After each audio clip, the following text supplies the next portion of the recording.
Дерек Принц. Отцовство. Видение. Одной из величайших тем библейского откровения является тема отцовства. Как ни странно, но этой теме не придают большого внимания во многих христианских кругах. Это тема, которую я не только изучал, но с которой я знаком из моего личного опыта. С первой моей женой мы вырастили семью, состоящую из 9 детей, а теперь моя вторая жена прибавила к нашей семье еще 3. Таким образом, я являюсь отцом 12 детей, большинство из которых уже выросли и имеют свою собственную семью. Глава 1. Отцовство Бога. Я желаю начать не с земного отцовства.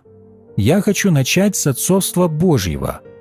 Отцовство Бога – великий факт, простирающийся за пределы Вселенной. Существует Отец, которым является Бог, Отец, который сотворил Вселенную, Отец, который оставил отпечаток своего отцовства в каждом аспекте целой Вселенной.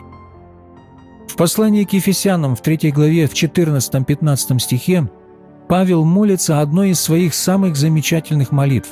Он говорит: «Для сего преклоняю колено мои пред Отцом Господа нашего Иисуса Христа, от которого именуется всякое Отечество на небесах и на земле». Всякое Отечество. Удивительным фактом является то, что всякое Отечество во Вселенной в конечном итоге восходит назад к отцовству Бога, и что отцовство появилось впервые не на земле, оно началось на небесах. Отцовство началось в вечности с Богом и в Боге. Оно не началось с человеческой историей. Оно пришло из вечности. Вечный Бог является Отцом нашего Господа Иисуса Христа, и таким Он изображен во многих местах Библии. Иоанн в своем Евангелии говорит: «В начале было Слово, оно было у Бога, оно было до сотворения Вселенной. Божественное Слово, вечный Сын Божий, был с Отцом». Писание говорит, что Он был в недре Отчим. Это указывает на личные взаимоотношения между Богом и Сыном, существовавшие там прежде начала творения. Это является отличительной чертой христианского откровения.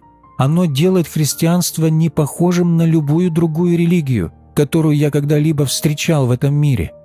Эта черта открывает нам нечто уникальное и особенное в природе Бога, что в Боге предвечно было отцовство, были взаимоотношения.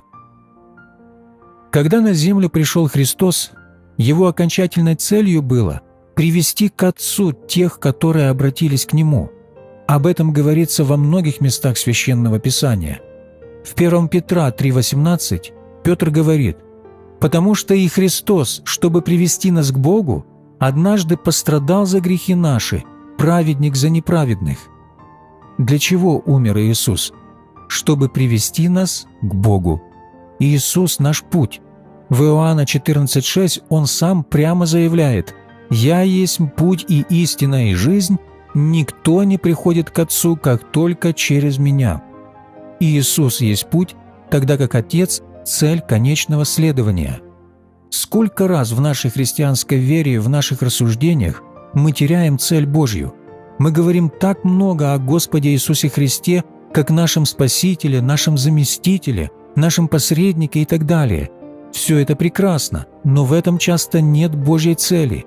Божья цель не в том, чтобы мы пришли только к Сыну Божьему, но через Сына мы должны прийти к Отцу. Есть нечто прекрасное в первосвященнической молитве, когда Иисус говорит об объявлении имени Божьего своим ученикам. В стихе 6 мы читаем: «Я открыл имя Твое человекам, которых Ты дал мне от мира».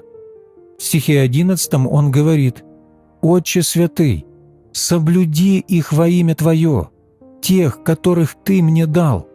И в конце своей молитвы Он говорит опять: «И я открыл им имя Твое, и открою, да любовь, которую Ты возлюбил Меня, в них будет, и я в них». Что это за имя, которое Иисус пришел открыть своим ученикам? Речь идет не о имени Иегова, которое евреи знали уже в течение 15 столетий. Имя, которое Он желал им открыть, было Отец. Это конечное имя Бога. Оно раскрывает природу Божью в Его вечном характере более совершенно, чем любое другое слово, существующее в человеческом языке.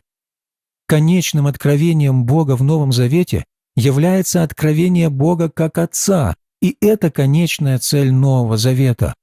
Иисус Христос пришел на землю, чтобы привести нас к Богу. Если у нас не будет этого откровения Бога, у нас будет недостаток полноты и конечного понимания искупительной цели. Но когда мы поймем и войдем в полноту этого откровения Божьего и обретем прямые взаимоотношения с Богом как нашим Отцом, то это обогатит нас тем, чего так не хватает в эмоциональном опыте большинства людей в современной культуре сегодня. А вот что вытекает из этого откровения и этих взаимоотношений: происхождение, самодостоинство и обеспечение. Происхождение представляет собой действительную проблему для современного человека. Доказательством этого был недавно вышедший фильм под названием «Корни». Главное в этой истории – человек, ищущий ответы на вопрос «Откуда я пришел?». А это сегодня общий вопрос всего человечества. Люди желают знать, где их корни, кто стоит за ними, в чем состояло их начало, кто я. Я считаю, что человек не сможет ответить на этот вопрос до тех пор, пока он не узнает, кто является его отцом. С этим будут согласны как психология, так и Священное Писание. Сегодня человеческие взаимоотношения между родителями и детьми настолько извращены, что это приводит к кризису происхождения. Ответ христианства на этот вопрос о кризисе происхождения, состоит в том, чтобы привести людей в прямые личные взаимоотношения с Богом Отцом через Иисуса Христа, Его Сына. Человек, который действительно знает Бога как своего Отца, не имеет никакой проблемы в этом вопросе. Он знает, кто он. Он знает, что он дитя Божье. Его Отец создал Вселенную, Его Отец любит его, Его Отец заботится. Это ведет нас ко второй потребности, которую открывает нам откровение Бога Отца. Это потребность в самодостоинстве. Я встречал множество духовных служителей, великой проблемой которых была их недостаточная оценка самого себя.